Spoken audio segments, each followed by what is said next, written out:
berkaitan dengan biodata Imam Muhammad bin Yusuf As-Sanusi. Di sana sebentar tadi kita berhenti pada murid kepada Imam Sanusi,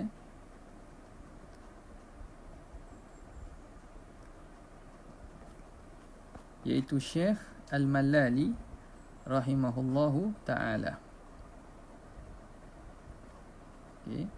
Sebagaimana yang kita maklum, ramai di kalangan ulama menjadi murid kepada Imam As-Sanusi.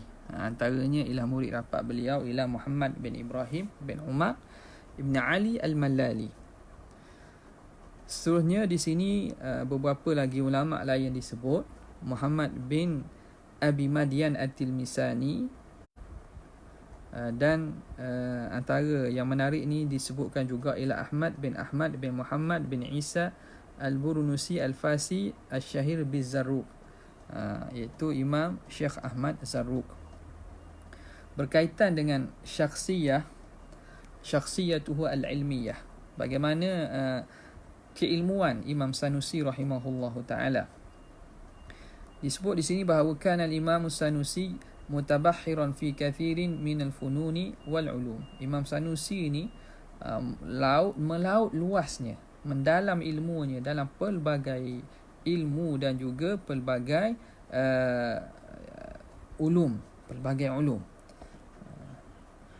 Maka didatangkan beberapa bukti yang menyatakan beliau ini ada menulis dan juga karangan beliau berkaitan dengan ilmu ulum Quran, ilmu qiraat, rasmul Quran dan seterusnya, tafsir, dalam berkaitan dengan ilmu hadis, bahawa beliau juga membaca Sahih Bukhari, Muslim dan seumpamanya. Seterusnya berkaitan dengan ilmu tasawuf ataupun bidan kesufian Imam Sanusi,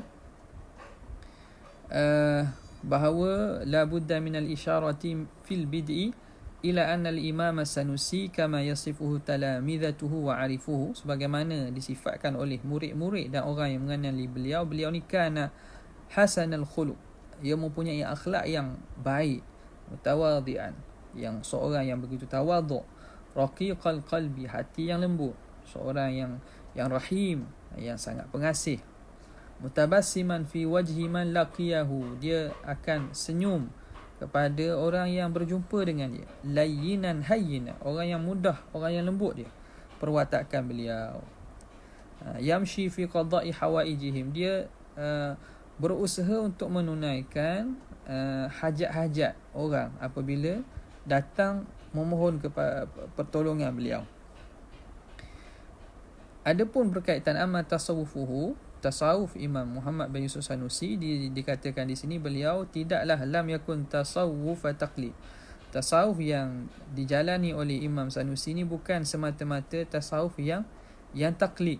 Bahkan beliau sendiri mempunyai pandangan-pandangan tersendiri berkaitan dengan kesufian dan juga tasawuf ini. Okay. Jadi antaranya disebut sini beberapa mustalah yang Imam Sanusi cuba betulkan dan luruskan berkaitan ilmu tasawuf. Muallafat, penulisan dan karya Imam Sanusi, dinyatakan di sini bahawa beliau lebih bilangannya itu lebih kurang bilang penulisan adaduha 50, lebih kurang 50 penulisan dalam pelbagai ilmu, akidah, tafsir, hadis, lughah, mantik, falak dan juga ilmu tib, ilmu perubatan juga. Dalam ilmu akidah sebagaimana yang kita maklum, Imam Sanusi ni mempunyai satu silsilah ataupun kitab karangan akidah beliau ni, bukan satu sahaja, ada Sanusiyah Kubra, dia mempunyai syarah akidah kubra dan dia syarahkan dia, dan akidah wusta yang pertengahan dan dia syarahkan dia, dan juga akidah sughra serta dia syarahkan juga. Jadi akidah sughra inilah yang dikenali sebagai Ummul Barahin. Dikenali sebagai Ummul Barahin. Dan dia ada sughra. Dan dia juga ada akidah hafidah, yang mana peningkatan ataupun akidah-akidah silsilah ini yang masyhur menunjukkan kepakaran beliau dalam ilmu akidah. Cumanya di tempat dan juga di kawasan kita ini lebih fokus dan juga lebih banyak berkaitan dengan Ummul Barahin, akidah sughra beliau. Kenapa? Kerana dalam kitab Ummul Barahin ini dia menghimpunkan akidah-akidah, poin-poin yang berkaitan akidah yang perlu ada kepada seorang Islam. Adapun akidah kubra dan wusta itu dia lebih mendalam dan perbincangan lebih berfokus kepada isu-isu yang berkaitan syubhah-syubhah yang datang. Kerana itu kalaulah seseorang itu setelah ingin meningkatkan dalam ilmu kalam ataupun ilmu akidah, sayugia dia baca kitab-kitab kubra dan juga sughra serta syarah-syarah terhadap kitab tersebut.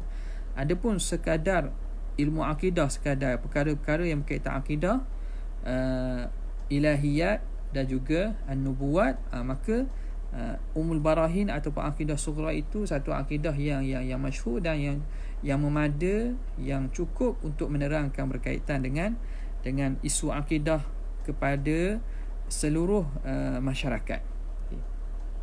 Pada ilmu tafsir, beliau juga ada menulis berkaitan dengan tafsir Fatihah serta awal surah Al-Baqarah. Dia ada mukhtasar hasyiah Taftazani di atas tafsir Kasyaf Imam Zamakhsyari. Dalam ilmu hadis ada mukhtasar syarah Sahih Muslim, syarah Sahih Bukhari.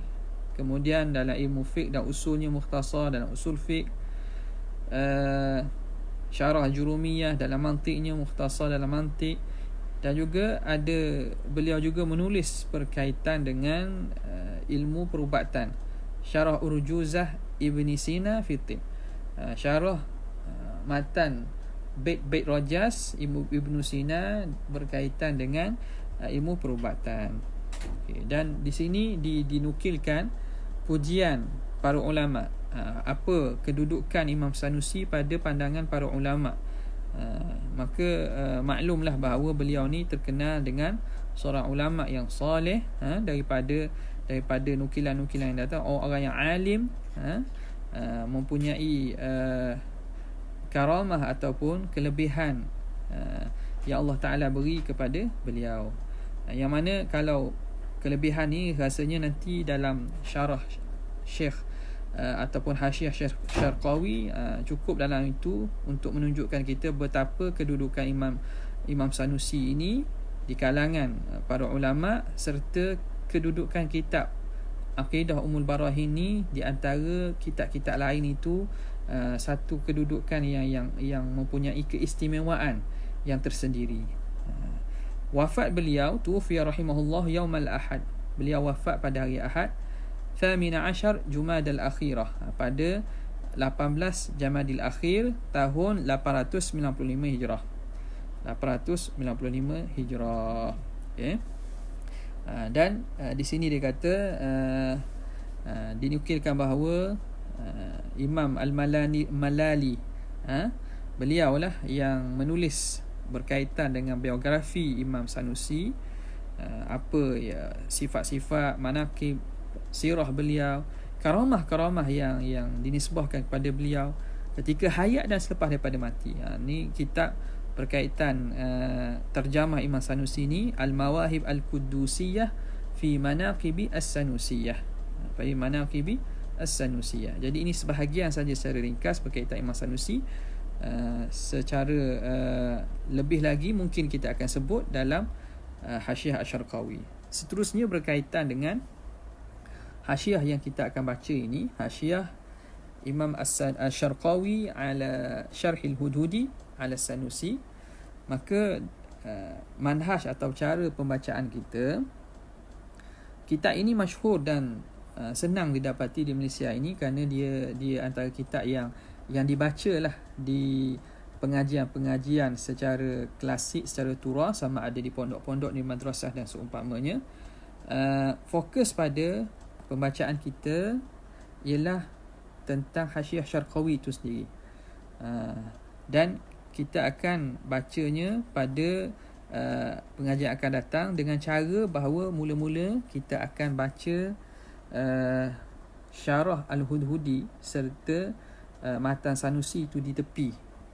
Contohnya, kita akan mulakan dengan Bismillah di sini, Alhamdulillah, sehinggalah sampai kepada selesai pada kalam tersebut. Contoh di sini sampai kepada sad yang merujuk kepada musannif ataupun nas, musannif, Alhamdulillah. Maka kita akan baca sampai ke situ, barulah seterusnya kita kembali dan baca daripada awal, apa yang ditaklik, apa yang disyarahkan oleh Imam Asy-Syarqawi. Jadi pembacaan kita ni boleh kita katakan menjurus dan memfokuskan kepada apa yang di dalam Hasyiah Syarqawi itu. Maka sebagai peringatan juga tanbih, kita punya cara ini ataupun pengajian dan kelas kita ini bukanlah untuk semata-mata pengajian akidah. Terutama lagi dia kurang sesuai lah bagi orang yang mula-mula nak mengaji akidah dan mula-mula nak memahami tentang apakah perkara-perkara berkaitan akidah. Itu perlu di-highlightkan, kerana kita bimbang bila sebab perbincangan Syekh Syarqawi bawa ini perbincangan yang kadang-kadang masuk ilmu lughah, kadang-kadang masuk balaghah, kadang-kadang masuk mantiq, kadang-kadang masuk ilmu-ilmu yang pelbagai. Dengan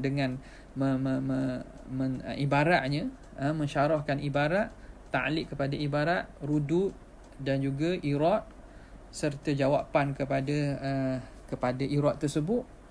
Apabila seseorang yang baru dalam pengajian ini, mungkin akan jadi minda dia akan jadi berterabur. Kerana itu tidak sesuai lah, boleh saya katakan tidak sesuai lah untuk orang yang mubtadi ataupun untuk nak mencari pengajian akidah secara ilmu akidah, itu tidak sesuai lah. Tapi bagi mereka yang dah ada asas, dah selesai berkaitan ilmu akidah, ingin kepada memfokuskan ibarat-ibarat serta mengeluarkan fawaid serta ilmu-ilmu yang dapat dikeluarkan daripada ibarat ulama, maka boleh kita sama-sama menekuni kitab Syekh Asy-Syarqawi ini. Adapun sebagai untuk orang awam ataupun permulaan yang mubtadi, pembacaan kita ini kurang sesuai. Adapun kalau seseorang itu membaca daripada Syarah Al-Hudhudi ala As-Sanusiyah itu sahaja, iaitu yang ada di tepi ini, itu sebenarnya sangat elok. Syarah Syekh Al-Hudhudi di atas Sanusi itu syarah yang antara yang jelas dan ringkas, yang dapat menerangkan makna bagi akidah As-Sanusi ini dengan cara yang mudah. Kalau semata-mata dibaca syarah tersebut, itu sesuai untuk dibuat pengajian kepada masyarakat, kepada orang awam untuk pengajian akidah. Adapun membaca daripada Hasyiah Asy-Syarqawi, terutamanya apa yang kita akan cuba dengan bitaufiqillah wa inayatihi wa iradatihi, kita akan cuba baca daripada dalam ini, itu tidak sesuai bagi mereka yang baru nak memaham dan juga nak mempelajari ilmu akidah. Ia lebih kepada ilmu-ilmu sampingan alat yang bagaimana kita nak memaham ibarat ulama dan apakah fawaid dan durar yang dikeluarkan daripada Syarah Al-Hudhudi terhadap Imam As-Sanusi, akidah Imam Sanusi. Sekadar itu saja untuk pengenalan berkaitan dengan kitab ini. InsyaAllah ta'ala kita akan mulakan pengajian pada sesi yang akan datang. Wabillahi taufiq wal hidayah. Wassalamualaikum warahmatullahi wabarakatuh.